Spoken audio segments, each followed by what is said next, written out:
तो last portion बचा था साइंस का फिजिक्स, उससे हम लोग कवर करते हैं, ठीक है ना। तो पहला डिफाइन द फॉलोइंग, जो डिफाइन आएंगी वो ये 4 हो सकती हैं और इनमें से कोई एक भी हो सकती है, 2 भी हो सकती हैं।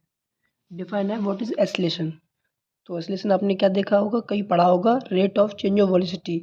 जब वेलोसिटी में चेंजमेंट आता है टाइम के अकॉर्डिंग, उसे हम एस्लेशन कहते हैं।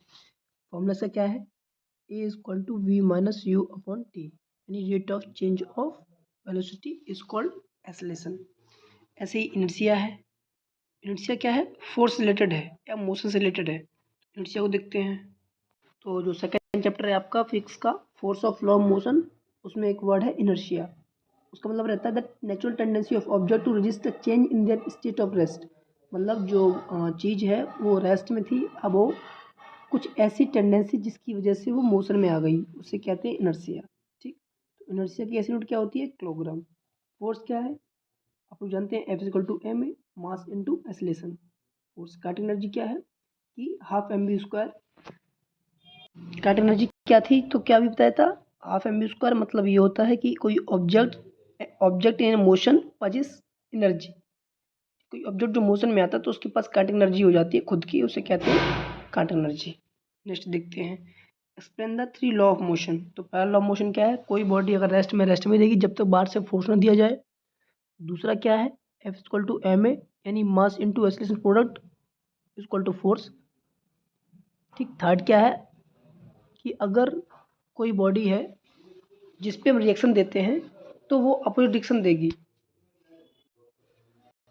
ठीक, क्या था, थर्ड की बात चली थी ना, to every action there is an equal and opposite reaction. ठीक है ना, कोई भी एक्शन के लिए, कोई भी एक्शन करेंगे तो हमेशा इक्वल होगा उसके अपोजिट रिएक्शन कोई डिफरेंट बॉडीज पे। ठीक, next page, derive the F equal to M A. F equal to M को ड्राइव करना है किसकी हेल्प से, फोर्स ऑफ एक्सीलरेशन। ठीक है ना, फोर्स और एक्सीलरेशन की हेल्प से हमें ड्राइव करना है F equal to M A, जो कि सेकेंड लॉ में ऑफ मोशन में है। ये बुक से लिया गया है, हम लोगों ने लिया है जो एनसीईआरटी है सीबीएसई की, उससे क्या कि मोमेंटम होता है P2 माइनस P1। लैंग्वेज ऊपर लिखी है, आप लोग देख लेना एक्सप्लेन के लिए।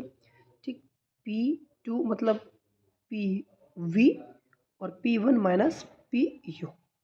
ठीक है, यहाँ M कॉमन ले लेंगे तो V माइनस U बचेगा, और जब T टाइम पे तो यहीं पे अपॉन T हो जाएगा। तो ये एक्सीलरेशन होता है V minus U upon T, तो इसलिए फॉर्मूला जाएगा M A, F equal to M ए।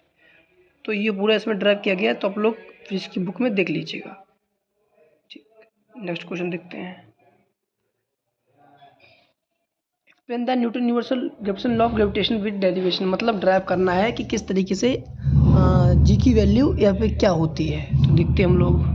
अब नेक्स्ट जी की वैल्यू ड्राइव करते हैं, तो देखते हैं हम लोग क्या जी की वैल्यू वैसे होती क्या है, पहले वो देखो। G is equal to F D square upon M into M. तो ये आया कैसे, देखो दो बॉडीज़ है, एक ये है।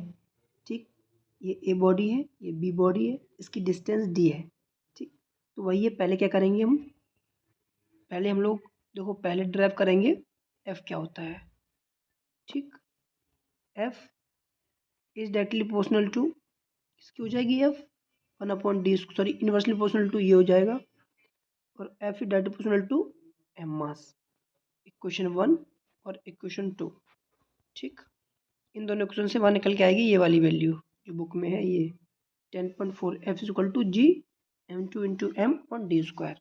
और इसी से जब जी बाहर निकाल देंगे तो हमारा यही आ जाएगा F D square upon M into M. Next देखते हैं question, why gravitation law is called universal law. ठीक, इसको आप लोग देख लीजिएगा, बुक में लिखा हुआ है। ठीक है, नेक्स्ट देखते हैं,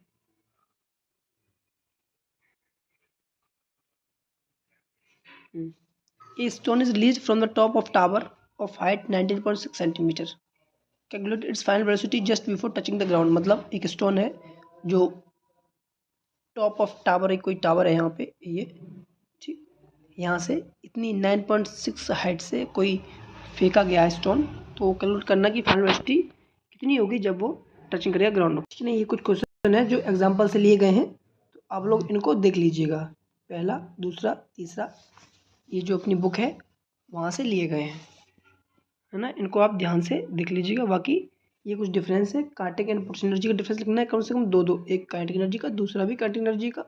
इस तरीके से डिफरेंस लिखने हैं। मास एंड वेट का डिफरेंस लिखना है। यूनिफॉर्म और नॉन यूनिफॉर्म मोशन में क्या डिफरेंस होता है, इन तीनों को आप लोग कवर करके चलिएगा। फिजिक्स में इतना काफ़ी है जो आपको एग्जाम में हेल्प करेगा।